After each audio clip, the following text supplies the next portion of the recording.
This is a continuation of the last video, and we'll be working on the opening sequence of Tan Tui and some miscellaneous notes at the end.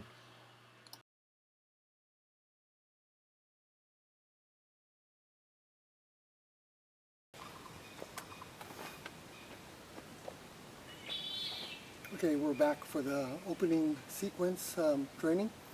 I'll run through the opening sequence a couple of times facing you, and then I'll do it this way so you can see the movements, and then we'll go more into detail about each of the actual actions. One thing is before you perform a set, you should always gather your internal energy and basically focus, and then give it a pause before you begin the movement.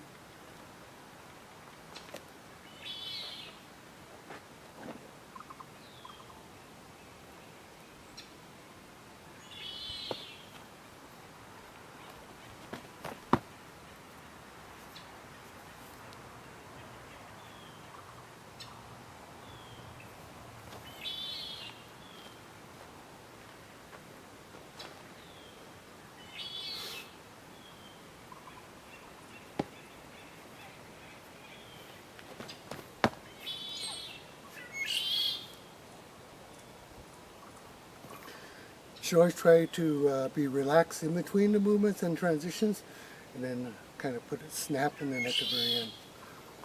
Okay, so sideways. Okay.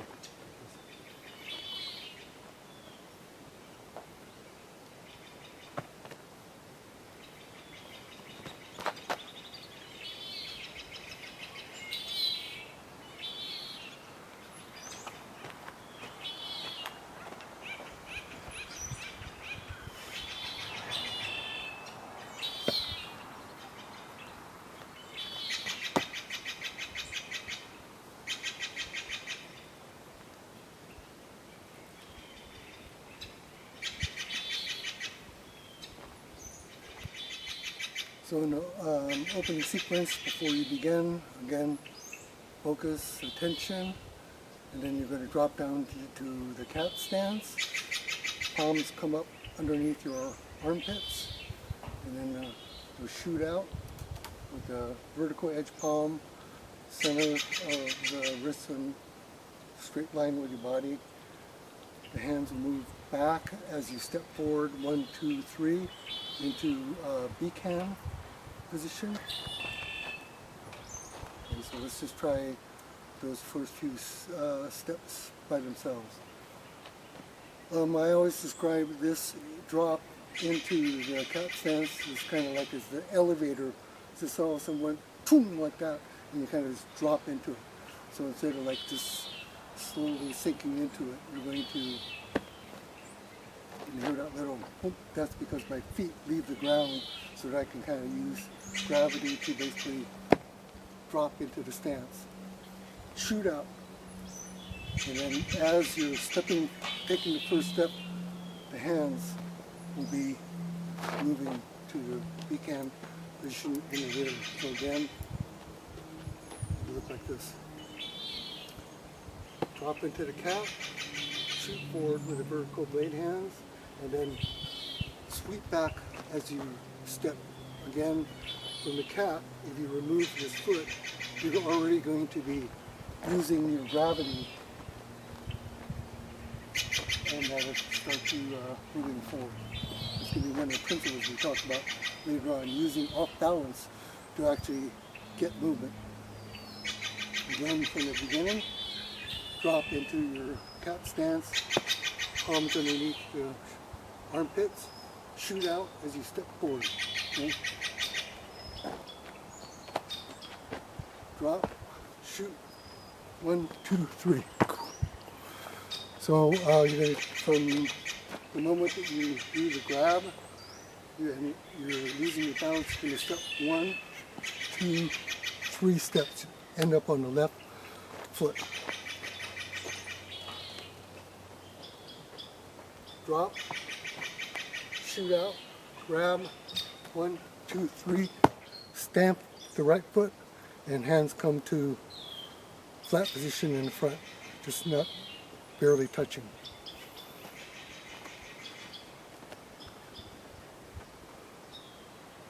Drop, shoot out, grab, 1, 2, 3, stamp, as you come around.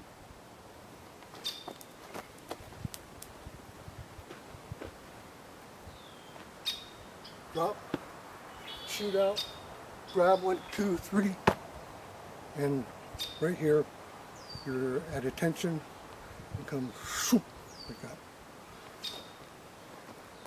that.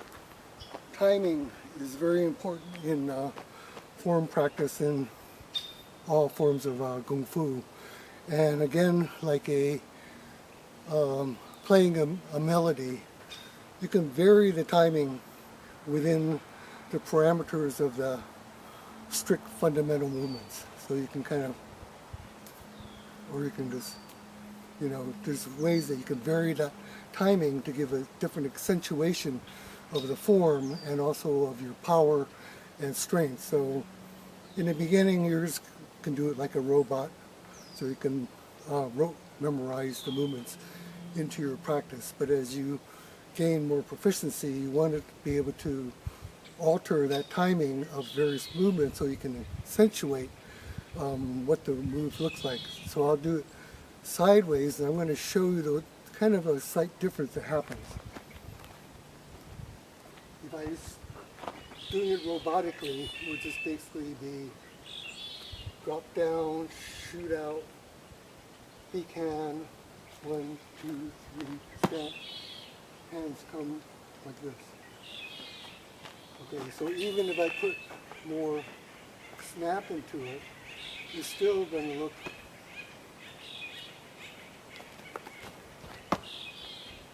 like that. But if I start to accentuate what my understanding of the movements are and how to move, then it starts to take on more personality, so that the viewer can, maybe I was out of time, so that the viewer can kind of see where the emphasis on line power and smoothness is.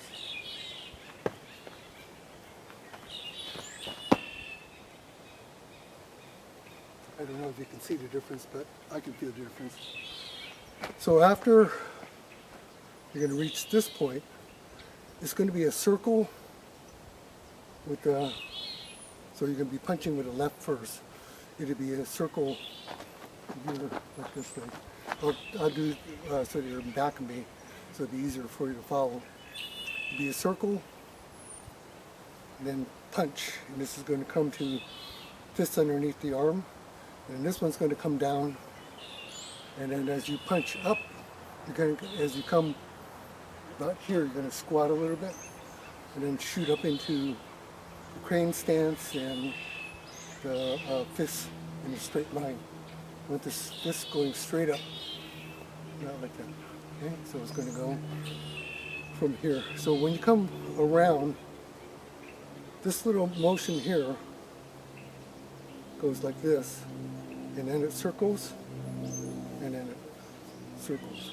This is like when you're grabbing somebody's fingertips, and you're going to rip them off, okay? So come around and then break, and then trap, punch, trap, punch. So having kind of an idea of what the movements kind of represent helps to for you to envision basically where to put this smoothness and the power. So again, as you come, stamp, come around, break, 1, 2. And at this point, you'll be looking forward, but then as soon as you do that, you can look to the left because that's the way the action is going to happen. So straight forward, looking straight forward, because you could like punch like that, right? And then turn and then begin line 1. So then just do that all together in this direction. Attention, drop, shoot. 1, 2, 3, the opposite break. 1, 2, and then begin the line. So I'm going to do it from the side all the way through.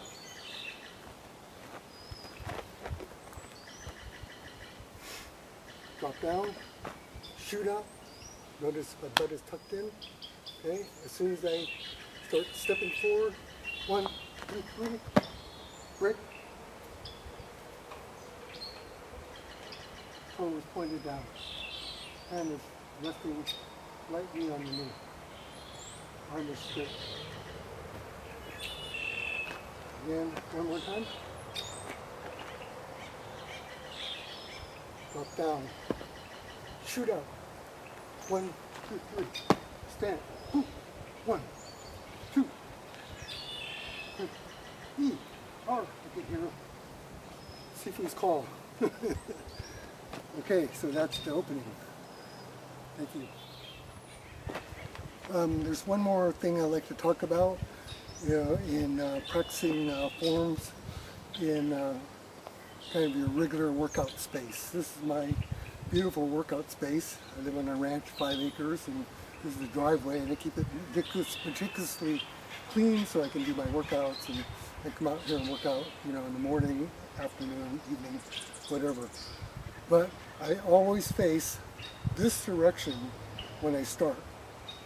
And if I go to another place, I pick a direction that I start.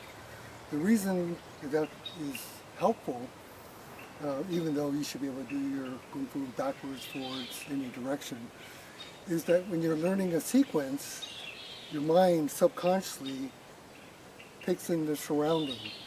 And so when you're doing the sequence, if all of a sudden one day your mind says, oh wait, I should be looking that way, not that way, that's because your mind kind of photographed or filmed your surroundings as you were doing it. And that'll help you always to have the directions of the Dalu, the fixed form, in correct sequence by always practicing in the same direction. You practice this way one day, this way one day, it's much easier to get mixed up on the direction.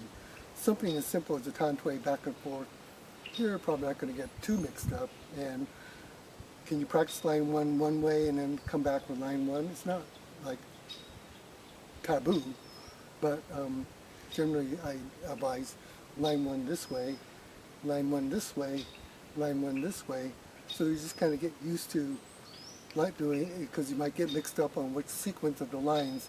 Knowing that line 1 always goes this way from the beginning, this way, will be helpful in learning the sequences. Later on, you could do it whichever way you want. You can turn 90 degrees in the middle of the form. You could mix line 1 and line 4.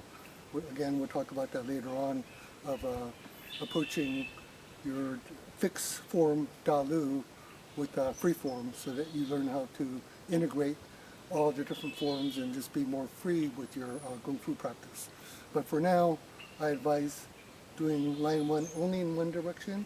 Line 2 comes back this way. Line 3 comes back this way. So if you're doing line 3 over and over, walk back, do line 3. Walk back, and do line 3. Okay? Is it wrong to do 1, 1, 2, 2, 3, 3? It's just not wrong, but it's just not the way that most people practice. So, okay, that's that.